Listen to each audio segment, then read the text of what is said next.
Dahil sa malawakang pananalasa ng Bagyong Christine, skip muna sa ilang mga nakaschedule na trabaho si Pangulong Bongbong Marcos.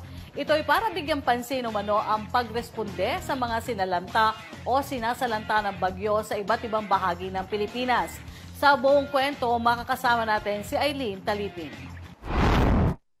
Kanselado ang lahat ng aktibidad ni Pangulong Ferdinand Marcos ngayong Miyerkules dahil sa Bagyong Christine. Hindi natuloy ang lahat ng nakalinyang aktibidad ng Pangulo ngayong Miyerkules at sa halip ay dumalo ito sa pulong na ipinatawag sa National Disaster Risk Reduction and Management Council sa Campo Aguinaldo para sa mga update kaugnay sa pananalasa ng Bagyong Christine sa iba't ibang lalawigan. Patuloy ang monitoring ng palasyo sa lagay ng panahon, partikular sa mga lugar na nakakaranas na ngayon sa epekto ng Bagyong Christine, habang inalerto rin nito ang mga national government agencies para kumilos at rumisponde sa pangangailangan ng mga residente at LGUs. We are doing everything we can to get assistance pre-position. That's always the key.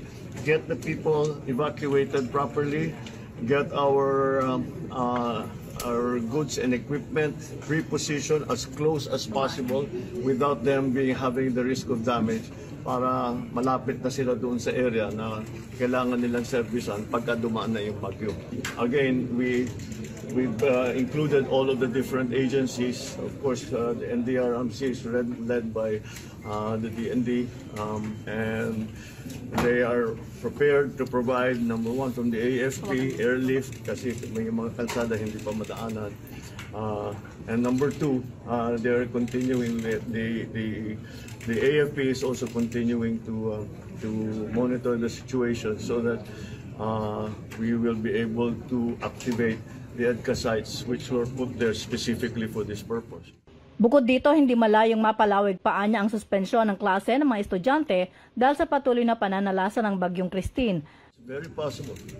Unfortunately, very possible. Oh, because we're losing so many days, days of work, days of classes. But what can you do? Nandiyan ang bagyo. Hindi natin ilalagay ang mga tao sa peligro.